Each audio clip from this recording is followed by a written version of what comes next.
పరిశుద్ధ లేఖన గ్రంథము నుండి 90వ కీర్తన చదువుతున్నది.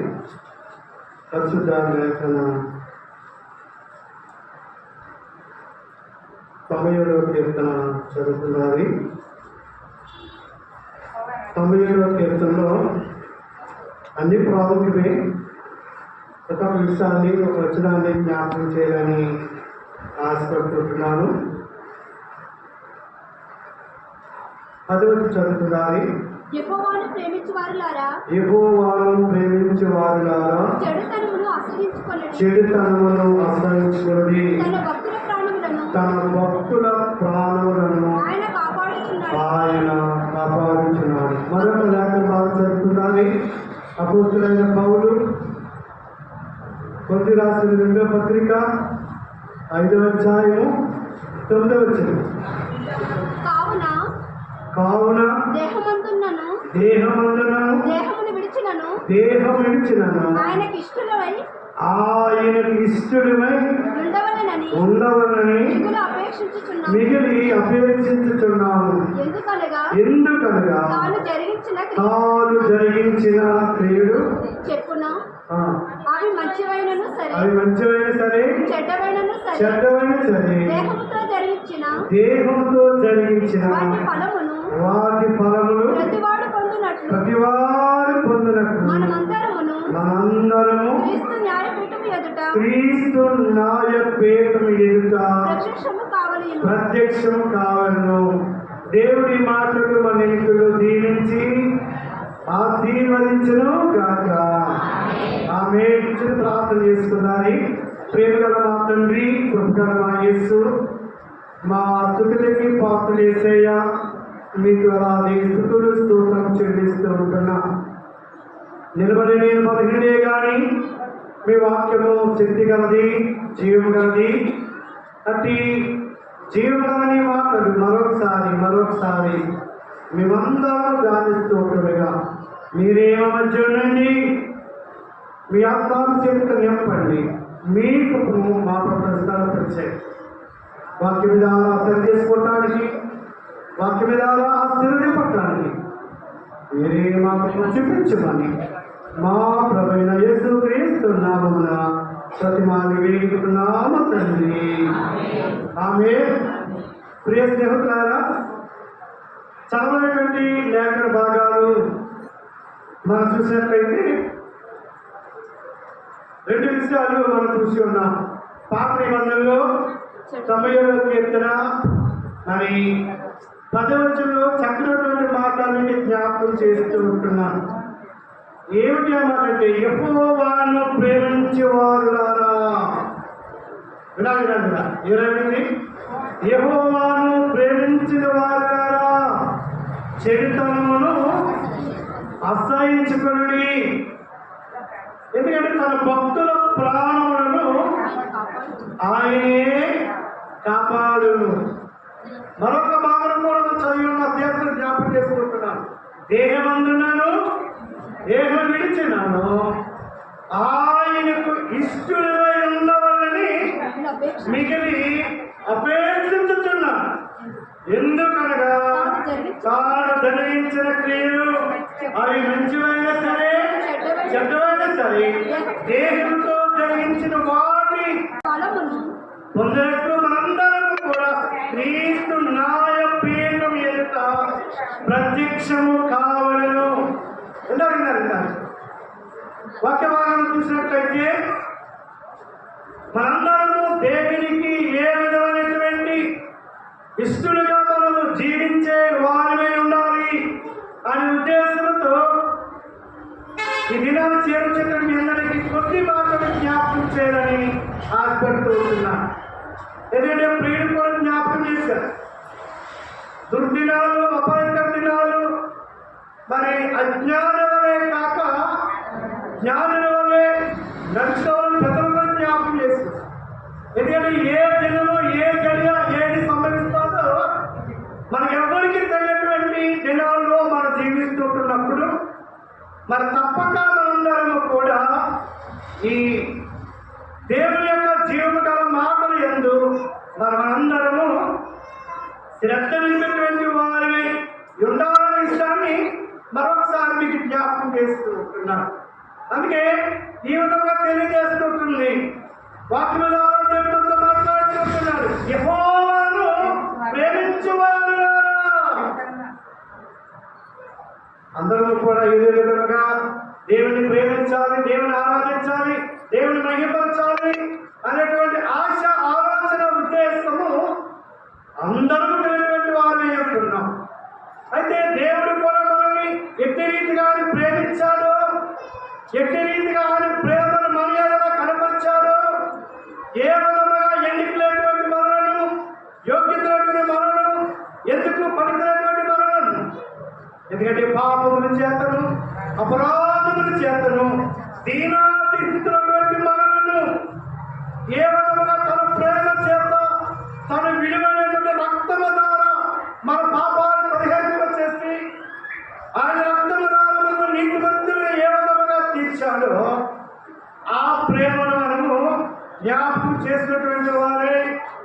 ఆ ప్రేమను మనం వ్యక్తపరిచి అవునని ఆ ప్రేమలో దేవుని సహవాసము సన్నిధిని కలిగినటువంటి వారు ఉన్నట్లయితే తప్పక దేవుడు మన ఎడల ఆయన కృపను విస్తారమైన చేస్తున్న విషయాన్ని మరొకసారి మీకు జ్ఞాపకం చేసుకుంటున్నాను. అయితే వాక్యంలో దేవుడు మనకు తెలియజేస్తున్నాడు, యెహోవాను ప్రేమించేవారు, దేవుని ప్రేమించేవారు మీ చెడుతనమును విడిచిపెట్టండి. ఎందుకంటే మానవ యొక్క హృదయంలో చరిత్రను నిండి ఉన్నదని జ్ఞానం సులభం తెలియజేస్తున్నాను. చక్కటి 9వ అధ్యాయంలో జ్ఞాపకం చేస్తున్నాను. నరుల హృదయంలో చరిత్రలతో నిండి ఉన్నది. అందుకే వాక్యంతో చూటిగా తేటగా మాట్లాడుకుంటున్నాడు. యెహోవాను ప్రేమించేవారు చెడుతనమును అసహించుకోండి. ఎందుకంటే మనం ఎంతగా ప్రేమిస్తుంటున్నామో అంతగా ఉన్నటువంటి ఆ పాపం, ఆ అవిధేయత, అతిక్రమములు దేవుని యొక్క ప్రేమను పొందుకోలేక చేస్తున్న విషయాన్ని మీకు జ్ఞాపకం చేస్తూ ఉంటున్నారు. అందుకే దేవుని ప్రేమించేవారు ఒకవేళ దేవునికి ఏదైనా ఆయాసకరమైనటువంటి చెడుతనము మనలో ఉన్నట్లయితే తనంతటిని ఒప్పుకొని ఉంచిపెట్టి ఒక సన్మార్గములు దేవునికి ఇష్టలుగా జీవించటమే దేవుని ఎంతగానో మన నుండి ఆశించే విధానాన్ని మరొకసారి మీకు జ్ఞాపకం చేస్తున్నాను. అందుకే అపొస్తలుడైన పౌలు కూడా జ్ఞాపకం చేసుకుంటున్నాను. మనం దేహమందులను దేహం విడిచినాను మనం ఆయనకు ఇష్టలుగా మనం జీవించేటువంటి వారమై ఉండాలి. ఎందుకంటే ఏమైనా మనం లోకయాత్ర ముగిస్తాము. అయితే క్రీస్తు న్యాయపీఠం ఎదుట అవన్నీ గుర్తించాలి. ఇది మనకు గురి ఉంది. ఏమిటంటే ఏదో లోకాన్ని చదవాల్సిందే. అయితే క్రీస్తు న్యాయపీఠం ఎదుట మనందరం కూడా ప్రత్యక్షపరచుకునేటువంటి దినం రాబోతూ ఉంటుంది. అయితే క్రీస్తు న్యాయపీఠం ఎదుట మరి మనం ఎట్టి క్రియలు కలిగినటువంటి వారే ఉంటున్నాము. ఎట్టి దేవుని యొక్క ఇష్టానుసారమైన జీవితాన్ని మనం జీవించినటువంటి వారే ఉంటున్నామా, లేక ఇంకాను ఈ చెడు ఆలోచనలు, చెడు ఉద్దేశాలు తలపు కలిగి ఈ లోకాలను మరి ముగించేటువంటి వారే ఉంటున్నామా? వాక్యం ద్వారా దేవుడు మరొకసారి మనందరితో మాట్లాడుతున్న విషయాన్ని మరొకసారి మీకు జ్ఞాపకం చేస్తున్నాను. అందుకే మరి ఆనాడు నామో కాలంలో కూడా ఒక మాట మీకు జ్ఞాపకం చేసుకుంటున్నాం. చూడండి, ఆదికాండ గ్రంథం 6వ అధ్యాయము, ఆదికాండ గ్రంథం 6వ అధ్యాయం చూసినట్లయితే 5వ వచనం, నరుల చెడుతనము భూమి మీద గొప్పదని వారి తలంపులు ఊహంత ఎల్లప్పుడూ కేవలం చెడ్డదని యెహోవా చూచి. ఏమండి, నరుల యొక్క హృదయం చెడుతనంతో అవును భూమి మీద గొప్పదని హృదయ తలంపులు ఊహంత ఎల్లప్పుడూ కేవలం చెడ్డదని యెహోవా చూచి తాను భూమి మీద నరులు చేసినందుకు వినాలి, తాను భూమి మీద నరులను చేసినందుకు. ఎందుకంటే ఆ హృదయంలో చెడుతనంతో అభ్యర్థులతో భూలోకములు మరి జీవించేటువంటి వారు ఈనాటికి లేకపోలే. ఆనాడు నోవహు కాలంలో ఈ చెడుతనంతో నిండి దేవుడు చూచి ఎవరిని మరి రాబడిన శతాబ్దం నుండి హృదయంలో నొచ్చుకొని, అప్పుడే కాదు ఇప్పుడు కూడా ఈనాడు ఆయన బిడ్డలుగా పిలవడుతున్నటువంటి మనము కూడా ఇంకా హృదయంలో ఆ చెడు ఆలోచనలు, ఉద్దేశాలు, తలంపులు కొంతమంది ఇంకాను లేకపోయిన విషయాన్ని జ్ఞాపకం చేస్తున్నాం. అందుకే వాక్యం దేవుడితో మాట్లాడుతూ ఉంటున్నారు, యెహోవాను ప్రేమించువారులారా. ఒకవేళ ఏమైనా దేవునికి మనలో ఆయుస్తరంగా ఉన్నట్లయితే, ఒకవేళ మనలో ఇంకాను దేవుని బిడ్డలుగా పిలవబడుతున్న మనము ప్రభు యొక్క మనలో పాల్గొనబడుతున్నటువంటి మనము ఇంకాను ఒకవేళ ఏమైనా దేవునికి ఆయుష్కరమైనటువంటి ఆ విషయాలు ఏవైతే ఉన్నాయో వాటిని అసహించుకుంటానండి. ఎందుకంటే వీటిని మనం హృదయంలో ఉంచుకొని దేవుని ప్రేమను మనం పొందుకొని ఆయన ప్రసన్నతను, ఆయన తేజస్సును, ఆయన మహిమను ఎంత మాత్రం మనము పొందుతామేమో. ఎందుకంటే మన హృదయం చెడి ఉన్నప్పుడు ఏ విధంగా దేవుని మనం ప్రార్థించేవారుగా ఉంటాం, ఏ విధంగా మన అర్థం దేవుడు అంగీకరించేవారుగా ఉంటారు. ఇది నాని జీవించేటువంటి మనందరూ కూడా దేహమందున్నాను, దేహమును విడిచినాను. మనం ఎవరైనా ఉన్నారు, వారు ఉన్నారు, వాటి మీకు జ్ఞాపకం చేస్తూ ఉంటున్నారు. అందుకని ముందుగానే మాకు రాయించబడి మనకి ఒకసారి కొరింథీ రాసిన మొదటి పత్రిక చక్కగా రాయబడింది. కొరింథీ రాసిన మొదటి పత్రిక 10వ అధ్యాయము 5వ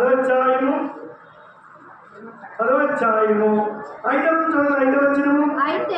అయితే వారిలో ఎక్కువ మంది దేవునికి ఇష్టలుగా ఉండకపోయిన కనుక అరణ్యములోనే సంహరింపబడింది. నవ్వుతుంది వాక్యం దేవుడు మనతో మాట్లాడుతూ ఉంటున్నాడు. ఆనాడు మన పూర్వీకులైన ఇశ్రాయేలు ప్రజల గురించి పాత నిబంధనలే కాదు, కొత్త నిబంధనలు కూడా అపోస్తలుడైన పౌలు మనకి జ్ఞాపకం చేస్తున్నారు. ఏమని జ్ఞాపకం చేస్తున్నారు? ఆనాడు పూర్వీకుల ఇశ్రాయేలు ప్రజలు వారిలో ఎక్కువ మంది దేవునికి ఇష్టలుగా ఉండకపోయిన కనుక అరణ్యములోని వారు సంహరింపబడి. అందుకే దేవుని ప్రేమించేవారు ఏమి చేయాలో వాక్య విధానం దేవుడు మనతో మాట్లాడుతూ ఏం చేయాలి? చెడుతనం మనము అసహించినటువంటి వారుగా. ఎందుకంటే నరుల హృదయం చెడుతనంతో నిండి ఉన్నది. ఎందుకంటే దేవుడు చూచినప్పుడు దేవుడు హృదయాన్ని మెచ్చుకుంటున్నాడు. ఆనాడు నోవహు కాలమే కాదు, ఈనాడు ఇంతవరకు ఇప్పటికీ కూడా అనేక మందిని చూసి దేవుడు ఎంతగానో నొచ్చుకునే దేవుడు విషయాన్ని మరొకసారి వాక్య ద్వారా మీకు జ్ఞాపకం చేస్తూ ఉంటున్నాడు. అందుకే అపోస్తలుడైన పౌలు మరొకసారి ఆనాడు పూర్వక ఇశ్రాయేలు ప్రజలు బానిసత్వం నుండి, వెట్టిసాకు నుండి, ఆ శ్రమ నుండి దేవుడు వారిని విడిపించి పాలు దేవుడు ప్రవహించే దేశములకు వారిని నడిపిస్తూ ఉంటున్నప్పుడు ఎందుకో అనేక మంది దేవునికి ఇష్టలుగా వారు ఉండలేకపోయారు కనుక వారు అరణ్యంలోనే రాలిపోయి. అందుకని మనతో తెలియజేస్తున్నటువంటి వాక్యం ఏదనగా కింద చూడాలి మన 11వ వచనం, ఈ సంగతులు దృష్టాంతముల వారికి సంబంధించి ఇప్పుడు యుగాంతరంలో మనకి దినలేదు వాక్యం చెప్తూ ఉంటుంది. ఈ సంగతులు మనకి తమ్ముడు వినాలి. ఈ సంగతులు మనకి ముందుగానే రాయించున్నాయి. ఎందుకంటే ఆనాడు అనేక మంది దేవునికి వారు ఇష్టలుగా ఉండలేకపోయారు కాబట్టి అరణ్యములు వారు రాలిపోయారు. ఈనాడు అనేక మంది దేవునికి ఇష్టలుగా ఉండలేకపోతున్నారు కాబట్టి తుట్టుసులకు అనేక మంది చనిపోతూ ఉంటున్నారు. విచారకరం. ఎవరు వచ్చి బాంబే లేదు ఆ విధంగా యుద్ధాలు ఏమి చెప్పాలి. గుళ్ళు గోపురం దగ్గర కేవలం తొక్కుసులాట్లోనే ఈ మధ్య కాలంలోనే చాలా మంది చనిపోయారు. ఎందుకంటే వారిలో ఎక్కువ మంది దేవునికి ఇష్టలుగా ఉండలేకపోవడం కారణం చేత. అందుకని చేర్చేటువంటి వాళ్ళందరూ ఒక దేహాలను విడిచినను తప్పది చెయ్యాలి ఆయనకు ఇష్టలుగా మనము. ఎందుకంటే ఏ లోపుదైనా మేమందరము దేవుని క్రీస్తు న్యాయపీఠం ఎదుట దేవుని న్యాయపీఠం ఎదుట ప్రత్యక్షం కావాలి. అయితే అందుకనే దేవుడు ముందుగానే ఈ దృష్టాంతంలో మనకు ముందుగానే రాయించి ఉన్నాడు. జాగ్రత్త పడిపోకుండా రాయడు కదా, తాను నిలుచున్న చోటు పడిపోకుండా జాగ్రత్తగా చూసుకున్నట్టున్నాడు. అజాగ్రత్తగా పడిపోతాం వస్తున్నది. ఎందుకంటే అపవాది వాడు గర్జించు సింహమని ఎవరిని మింగిదరా, ఎవరిని ప్రలోభం పెడుతున్నా, ఎవరిని ఏ విధంగా ఆత్మీయతను దిగజార్చునా అనేటువంటి ఆలోచన భావాన్ని అపవాది కలిగి ఉన్నాడు. అందుకే దేవుడు అతన్ని సింహంతో వచ్చాడు. వినాలి. గర్జించు సింహం వలె అపవాది ఎవరిని మింగుదరని వాడు వెతుకుచు ఎవరు ఆత్మీయంగా ఉంటున్నారు, ఎవరికి ప్రపంచంగా ఉంటున్నారు, ఎవరు ప్రార్థన పనులుగా ఉంటున్నారు, వారు ఏదో విధముగా ఏమండి. మరి అట్టి ఆత్మీయమైనటువంటి మనము ఏ విధంగా మనం దానికి స్థానం ఇవ్వకూడదని జ్ఞాపకం చేస్తున్నాం. అయితే మన స్థానాన్ని ఇవ్వబడుతూ ఉంటున్నాం. ఎప్పుడు ఏదో ఒక కార్యక్రమం వస్తూ ఉంటుంది. ఆ కార్యక్రమం ద్వారా ఏం చేసుకుంటున్నాం, అపవాదికి చూపించేవారుగా ఉంటున్నాం. ఒకవేళ ఏమైనా చెడుతనము, ఆలోచన, ఉద్దేశం, తలంపులు ఒకవేళ క్రియలు కలిగినటువంటి వారుగా ఉన్నట్లయితే వాటి గురించి అసహించబడుతున్నాడు దేవుడు. ఎందుకంటే కింద భక్తుల ప్రాణమును ఆయనే కాపాడేవాడు. ఎందుకంటే మన ప్రాణమును కాపాడాలంటే, ఆయన సంరక్షించాలంటే మనం ఏం చేయాలి, ఆయన ఇష్టలుగా జీవించాలి. ఒక తల్లి ఒడిలో బిడ్డ ఏ విధంగా భద్రపరచబడతాడు, ఒక తల్లి ఒడిలో బిడ్డ చెట్టు బిడ్డ ఏ విధంగా ఒదిగి సంరక్షించబడుతూ ఉంటాడు. ఆహారంతో నింపబడి ఆరోగ్యవంతుడిగా ఉంటాడు. అలాగే నిన్ను నన్ను సృష్టించిన జీవము గల దేవునికి ఇష్టలుగా ఉన్నట్లయితే భద్రత ఉంది. ఆయనకి ఇష్టలుగా జీవితం కాపుదల ఉంది. ఆయనకి ఇష్టలుగా జీవిస్తే సకల సమృద్ధి. ఇది నా చెప్పిన మీ అందరికీ వాక్యం ద్వారా జ్ఞాపకం చేస్తూ ఉంటున్నాను. ఎందుకంటే చెప్పారు కదా పెద్దలు, జనములు చెడ్డవి, ఏ జనం ఏది సంభవిస్తుందో కాబట్టి అజ్ఞానమే కాకనే. ఏంటి ఇన్ని సంవత్సరాలు సీనియర్లు ఉన్నట్టున్నాం కానీ వినాలి ఇన్ని సంవత్సరాలు మాకు అనుభవం సీనియర్లు ఉందని చెప్పుకుంటున్నాం కానీ వాస్తవానికి అజ్ఞానం వలె సమయానికి మనము ప్రార్థించేటువంటి వారే ఉంటున్నాం.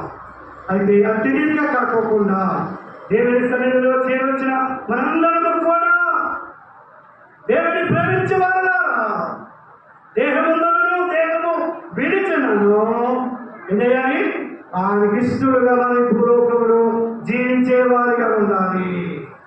ఎందుకంటే ఈ భూలోకంలో జీవించినంత కాలము మనల్ని రక్షించిన, నిన్ను నన్ను రక్షించినటువంటి ఆ జీవన ప్రభువైన యేసు క్రీస్తుకు ఇష్టడుగా ఇష్టరాలుగా జీవించాలని ఉద్దేశం మనం కలిగి ఉండాలనే విషయాన్ని మరొకసారి చేర్చేటట్టు మీ అందరికీ వాక్య ద్వారా జ్ఞాపకం చేసుకుంటాం. ఎప్పుడైతే ఆయన ఇష్టడుగా మనం జీవించేటువంటి వారు ఏంటామో తప్పక దేవుడు ఏమని ఆయన కృపను మనము పొందుకునేటువంటి వారై ఉంటున్న విషయాన్ని మరొకసారి మీకు వాక్య ద్వారా జ్ఞాపకం చేసుకుంటున్నాను. అన్ని చక్కమని ఎబెసి పత్రిక 5వ అధ్యాయం 10వ చక్కమని ఎబెసి పత్రిక 5:10 ఉంది. కనుక ప్రభుకి ఏది ఇష్టమో దాన్ని పరీక్షించి వెలుగు సంబంధుల వలె వెలుగు సంబంధుల వలె నడుచుకోండి. మనం ఎలా ఉండాలో ఎలా నడుచుకోవాలో దేవుడు ముందుగానే రాయించి ఉన్నాడు. ప్రభుకి ఏది ఇష్టమో దేవుడు ఒకప్పుడు ఉన్నానే పాపం చేత అపరాధం చేత అయితే వాటి నుండి విడిపించాడు, మనల్ని వెలిగించాడు, ఉన్నతమైనటువంటి స్థానాల్లో దేవుడు మనల్ని పదిపరచాలి. అటు వెలుగును ఏం చేయాలి? అనేక మందికి మనము వెలిగించేవారుగా ఉండాలి. అందుకే రాబడింది ప్రభుకి ఏది ఇష్టమో దానిని పరీక్షించి అని రాబడింది. అవునండి, పరీక్షించి ఏం చేయాలి? పరిశీలించి ఆలోచించి మనం ఏం చేయాలి? తప్పక దేవుని సన్నిధిలో మన వెలుగు సంబంధంలోనే. ఎందుకంటే పాపమైన చీకటితో ఈ లోకం నిండి ఉన్నది, అభ్యంతరంతో నిండి ఉన్నది. నిండినటువంటి ఈ లోకంలో మనము మనుగడ సాధించాలంటే, నెమ్మదిగా సుఖముగా మనం జీవింప చేయాలంటే తప్పదని ఏం చేయాలి? మనం తప్పక ఆయనకు మనము లోబడినటువంటి వారిని ఉండాలని ఇష్టాన్ని మరొకసారి జ్ఞాపకం చేసి వెలుగుపబడ్డబట్టి మన వెలుగును ఆర్పేయకుండా ఎలుగుపడినటువంటి మనం ఎలుగును దాన్ని ఆపకుండా ఏం చేయాలి? ఆ వెలుగును ఇతరులకు మనము మన క్రియల ద్వారా మన మాటల ద్వారా ఇతరులు మనం దేవుని వైపు మనము నడిపించి వారిని ఉండాలని మరొకసారి మీకు జ్ఞాపకం చేసుకుంటున్నా. కనుక ప్రస్తుతరా ఈ దినాలు చేయవచ్చేటట్టు మీ అందరికీ వాక్యం ద్వారా జ్ఞాపకం చేసుకుంటున్నాను. ఏమిటి వాక్యం ఉద్దేశింటే, అవునండి, ఆయన బిడ్డలుగా మనం పిలవబడినప్పుడు మనం ఏ విధముగా ఆయన ఇష్టరాలుగా ఈ భూలోకంలో జీవించేటువంటి వారిని ఉంటున్నామో లేదో ఒకసారి మనం పరీక్షించుకోవడానికి వాక్యం ద్వారా ఇది నేను వాక్యం ద్వారా నేను అందుకున్నాను మాట్లాడిస్తాను. ఒకసారి మీకు జ్ఞాపకం చేసుకుంటున్నాను. అందుకే ఒక మాట రాయబడింది, సర్వోన్నతమైన స్థలములలో దేవునికి మహిమయు ఆయనకి ఇష్టమైన మంచి మాట కదా, ఆయనకి ఇష్టమైన మనుషులు భూమి మీద సమానం. అత్తగారికి మాగారికి ఏమండి, తోటగారికి అత్తగారికి అన్నదమ్ములకి మధ్య ఒకరికొకరికి సమానమైనటువంటి కుటుంబాలు అనేక మంది లేకపోతే జ్ఞాపకం చేస్తారు. సమాధానం దేశాల మధ్య ఎంతగా తీవ్రమైనటువంటి యుద్ధాలు చెబుతున్నాయో అనేక ఇతర దేశాలను చూస్తూ ఉంటున్నాం. అయితే వాక్యం చెప్తుంది, సర్వోన్నతమైన స్థలములో దేవునికి మహిమయు ఆయన ఎవరికి దేవునికి ఇష్టమైనటువంటి మనుషులకు భూమి మీద నెమ్మది, భూమి మీద ఆనందం, ఈ భూమి మీద సంతోషం, ఈ కుటుంబంలో నెమ్మది సమాధానం ఇస్తారని మరొకసారి జ్ఞాపకం చేస్తున్నాం. ఎందుకంటే అన్నదమ్ములు సమాధానం లేక కుటుంబాలు ఎన్నో కుటుంబాలు, అత్తగారికి కోడలికి సమాధానం లేక ఎన్నో కుటుంబాలు లేకపోతే, యజమానికి భార్యకు సమాధానం లేక ఎన్నో కుటుంబాలు నెమ్మది లేదండి, నెమ్మది లేదు. అయితే ఈ దినాన్ని వాక్యము ద్వారా దేవుడు ఎందుకు ఈ సమయాన్ని ఇచ్చారు? 4 దినాలు మన పరిపాలన చేసుకోండి.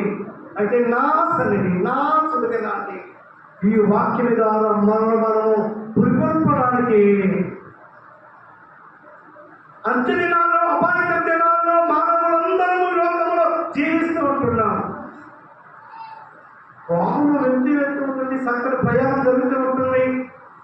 వినాలి.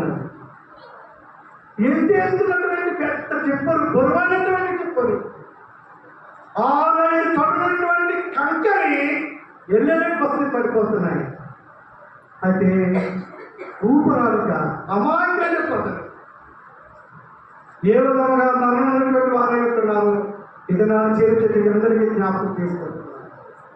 అయితే అటువంటి దినాల్లో మనం విడిపింపబడాలంటే, క్షేమకర ప్రయాణాలు దేవుడు మనకి దయచేయాలంటే, మన కుటుంబంలో నెమ్మదిగా సుఖముగా ఆయన శరీరంలో ఆరాధించాలంటే ఆయన ఇష్టలుగా ఉండాలని తప్పదు. కొంచెం కష్టం అవుతుంది ఆయన ఇష్టలుగా ఉండాలంటే. చాలా ప్రయాసం ఉండాలి. భక్తిని కూర్చుని వెళ్ళిపోవడమే కాదు, చాలా భక్తిని కల్పించినటువంటి వారిగా ఉండాలి. ఏదో విధముగా అపవాది మనల్ని వెంటాడుతూనే ఉంటారు. కానీ అందుకని చేరుచేటువంటి అందరికీ జ్ఞాపకం చేస్తున్నాను, ఇంటి భయంకరటువంటి పరిస్థితుల నుండి మనం విడిపింపబడాలంటే ఆయన ఇష్టలుగా మనము సర్వోన్నతమైన స్థలంలో జ్ఞాపకం చేస్తున్నాను.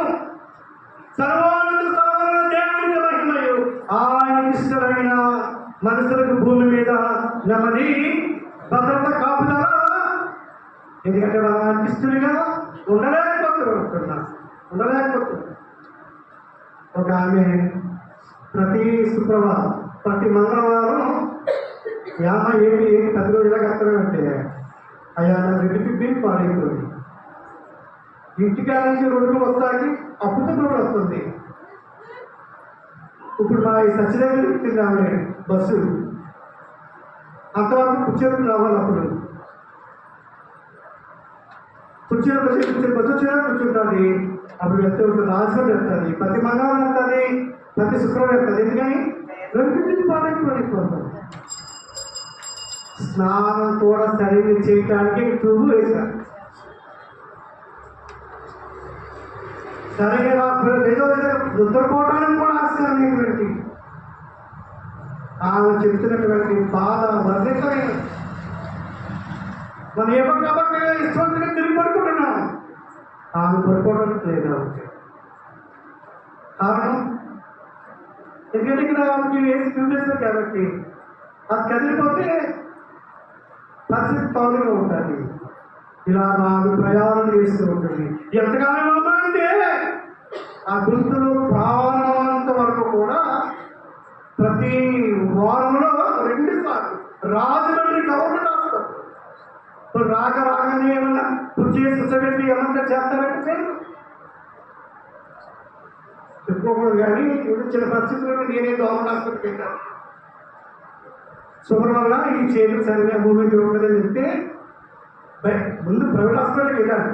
పరిస్థితులను జ్ఞాపకం చేసుకుంటున్నాను. ఆయన ఎమర్జెన్సీ అని రాశాడు, ఏదో కష్టం రాశాడు, ఎంత అవుతుందని 15,000 అన్నాడు. సరే 15,000 దాన్ని ఇంకొకరికి ఒక్కొక్క ఆయన కూడా వచ్చాడు.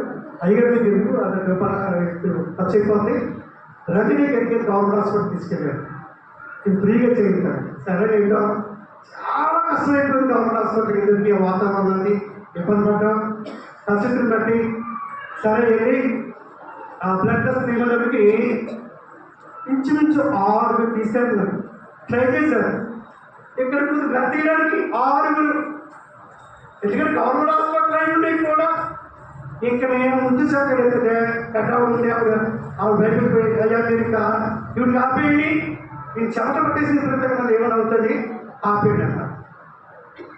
6 స్టాఫ్ చిన్నది బ్లడ్ టెస్ట్ కొట్టి వెళ్ళిపోయారు. అయితే ఇదన్నీ జ్ఞాపకం చేస్తూ ఉంటున్నాను. అన్ని పరిస్థితులు మనకి అనుకూలంగా ఉంటాయనేటువంటి విషయాన్ని ఎన్నటంటే మనం ఊహించుకోరు. అందుకని భూలోకంలో ఉండగానే ఆయన దుస్తులుగా మనం జీవించేటువంటి వారిని ఉండాలనే విషయాన్ని మరోసారి జ్ఞాపకం చేస్తూ ఉంటున్నాను. అందుకే అక్కడ అనుభూతి పౌరులు ఏమంటున్నారు, ఇది ఇష్టపడి చేసిన ఎడల నాకు జీవితం అంటున్నాను. ఏ పని ఇది చూస్తున్నారు. ఏ పని రాయబడిన కొన్ని పత్రికలో సువార్త ఉంటుంది. ఈ సువార్తను సిగ్గుపడమే కాదు, ఇది ఇష్టపడి చేసిన ఎడల నాకు జీవితం. అవునండి, ఇష్టపడి చేస్తేనే కాపురం నిలబడుతుంది. ఎలాంటి భర్త అయినా మనము ఇష్టపడి కాపురం చేస్తే కాపురము ఆనందము సంతోషం జ్ఞాపకం చేస్తున్నాం. ఇష్టపడి వ్యాపారం చేస్తే లాభాలు అపేక్షించవచ్చు. ఇష్టపడి కష్టపడి శ్రమ నుంచి పని చేస్తే ఆ పనిలో జీవితం ఉంది, లాభం ఉంది. అందుకే మనం ఇష్టపడి దైవికమైనటువంటి భక్తిలో దేవునికి ఇష్టలుగా జీవించాలనే విషయాన్ని వాక్య ఉద్దేశం ద్వారా ఇంతసేపు జ్ఞాపకం చేసుకుంటున్నాను. అందుకే అంటున్నాడు, యెహోవాను ప్రేమించేవారు ఇంకా ఏంటి ఆ చరిత్రని విడిచిపెట్టేయండి. యెహోవాను ప్రేమించేవారు సమయాన్ని మనం గుర్తించాలి. అజ్ఞాని వలె కాక జ్ఞానుల వలె ఏం చేయాలి? ఎందుకంటే ఏ దినం ఏ సంభవిస్తుందో ఏ పరిస్థితి వస్తుందో మనకి ఎప్పటికీ తెలియదు. రెండింటిని పాడైపోయి పైన సంఘం ఉన్నట్టే నాకు పడతాను. బరువు నల్లైపోతుంది. ఎక్కడికి వెళ్ళాలంటే రాజమండ్రి ఆర్టీసీ బస్సు మీద ప్రయాణం చేయాలి. ఏం పార్క్ తెచ్చుకుంటే సామాన్యులు అంటే సామాన్యులు కాదు. చక్కగా విశ్రాంతి పడుకుంటానికి అనుమతి లేదు. శుభ్రంగా ఒంటి మీద స్నానం చేయడానికి కూడా ఎంత భయంకరమైనటువంటి బలహీనతలు రోగములు వెంటాడుతున్న విషయాన్ని మీకు జ్ఞాపకం చేస్తున్నారు. పాల్సర్ గారు మరణం అందుకోవడం మంచిగా ఉన్నప్పుడు ఆయన అంటున్నటువంటి మాట, అయ్యారు ఖచ్చితంగా ఖండితంగా బోధించాలని బాబా అదా ఇలాగైతే పర్వాలండి అంటే అర్థమేంటి? వాక్యానికి సరిగ్గా ఖండితంగా బోధించకపోవడం కారణం చేత దేవుడే అనుమతించాలనేటువంటి ఆలోచన భావాన్ని కలిగి అయ్యారు మనం ఖచ్చితంగా చెప్పాలని బాబా చెప్పకపోతే పర్వాలండి. ఎందుకంటే దేవుడి యొక్క కోపం నివసం మాత్రమే, ఆయన దయ ఆయుష్కాలం చక్కగా తీర్చచ్చు. అయితే ఆ నివసంలో మన యొక్క చెడు ఆలోచన చెడు ఉద్దేశము ఎట్టిగా ఆత్మీయతలో దిగదార్చేటువంటి ఉంటుందో ఉదాహరణ అందుకోవడానికి జరిగినటువంటి సంఘటన మాత్రమే మీకు జ్ఞాపకం చేసుకుంటున్నాను. ఇది ఉద్రేకం వర్తమానం కానే కాదు, మిమ్మల్ని భయపెట్టాలని వర్తమానం కానే కాదు. ఏదో విధంగా ఈ దేహంలో ఉన్నంత వరకు ఆయన ఇష్టడుగా ఆయనకు ప్రియమైన బిడ్డలుగా తీర్చబడాలని ఉద్దేశంతోనే ఈ దినాన్ని ఈ వాక్యం ద్వారా నేను జ్ఞాపకం చేసుకుంటున్నాను. అందుకే యెహోవా చేత ఆశీర్వదింపబడిన వారండి. ఏ దేవుడైతే నిన్ను నన్ను సృష్టించారో ఆ దేవుడు దేవుని సన్నిధిలో మోకరిద్దాం. ఎందుకు మోకరిద్దాం? నేను మీరు ఆయన మాట అంగీకరించింది కదా ఎంత మేరే తప్ప కిడేముండండి, నష్టమేముండదు. కనుక ప్రశ్నిస్తారా ఈ దినాన్ని చేరుచున్న మీ అందరికీ వాక్యం ద్వారా నేను జ్ఞాపకం చేసుకుంటున్నాను. వాక్యం ద్వారా దేవుడితో సూటిగా తేటగా స్పష్టంగా మాట్లాడుతూ ఉంటున్నాడు. ఇంకా అజ్ఞానం వలె వాక్యానికి విధేయతను కనపరచకపోయినట్లయితే మరి ఈ దుర్దినాలు ఉపాయక దినాలు మనం జీవిస్తుంటున్నప్పుడు వాటిని విడిపిపోవాలంటే తప్పక అందరము ఆయన కృష్ణులుగా ప్రియమైన బిడ్డలుగా మనం జీవించేటువంటి వారిపై ఉండాలని విషయాన్ని వాక్య ద్వారా మీకు జ్ఞాపకం చేస్తాం. ఎలాంటి వారినైనా, ఎందుకంటే పాపాత్మురాలైనటువంటి స్త్రీ ఆమె పేరు. పాపాత్మురాలైనటువంటి స్త్రీ నేను దేవుని ఇష్టనాలుగా జీవించాలి, లోకంలో నమ్మలేదు, ఎవరు గౌరవం లేదు. దేవుని దగ్గరికి వస్తే ఆయన ఇష్టలుగా జీవిస్తే క్షమాపణ ఉంది, నెమ్మది ఉంది, గౌరవం ఉందని విషయాన్ని గమనించి ఆయన ఒక ఇంటిలో ఉన్నాడని ఏం చేస్తున్నారంటే ఆయన యొక్క పాదాలు కన్నీరు కాచి తల వెంట్రుకలతో పిలుస్తారు. ఎందుకంటే ఆయన ఇష్టలుగా ఆమె జీవింప చేయాలి, ఇష్టరాలుగా. అయితే దినాన్ని చేయించేటువంటి మనందరితో కూడా జీవం గల దేవుని వాక్యం ఏమై ఉన్నదో ఒకసారి మనం జ్ఞాపకం చేసుకుంటారు. ఒక కుష్ఠరోగిని నన్ను అక్కాలంత వరకు ఆయన వద్దకు వచ్చి నీకు ఇష్టమైంది అంటున్నాడు. మన దగ్గర రాస్తామా కుష్ఠరోగిని దగ్గర మాట్లాడగలరా? మాట్లాడలేదు. అయితే ఆ దేవుడు జీవముగా ప్రభువైన యేసుక్రీస్తు తాకని లేకుండా వ్యాపారం లేకుండా నువ్వు నా ఇష్టమే శుద్ధుడి కమ్మంటున్నాడు. ఎంత గొప్ప ప్రేమ గల జీవన గల మన ప్రభువైన యేసుక్రీస్తు ఇది నా నీ చేరు మీ అందరికీ జ్ఞాపకం చేసుకుంటున్నాను. కనుక ఇది నా చేరు మీ అందరికీ జ్ఞాపకం చేసుకుంటున్నాను. ఆయన ఇష్టడుగా దేహమందునను దేహం విడిచినాను ఆయన ఇష్టడుగా ఉండవని మిగిలి అపేక్షించుచున్నాను. ఎందుకనగా తాను జరిగించిన క్రియలు అవి మంచివైనా సరే తమలైనా సరే చెడ్డమైనా సరే ఏదేమైనా సరే ఎందుకని క్రీస్తు న్యాయపీఠం ఎదుట మనందరము హాజరు కావాలి. అయితే మనందరం ఆయన నిలబడేటువంటి వారు శక్తి గల వారు అన్నట్లు మనం చేయాలి. మనలో దాగి ఉన్నటువంటి పాపాన్ని మనలో ఇమిడి ఉన్నటువంటి చెడుతనాన్ని దాన్ని మనం పారదోరాలి. అప్పుడే ఆయన యొక్క ఇష్టంగా మనం లోకములు జీవించబడతామని ఇష్టాన్ని వాక్య ద్వారా మీకు తెలియజేస్తున్నాను. ఈ మాటను నిమిత్తులు దీవించి ఆశీర్వదించును గాక. ఆమేన్.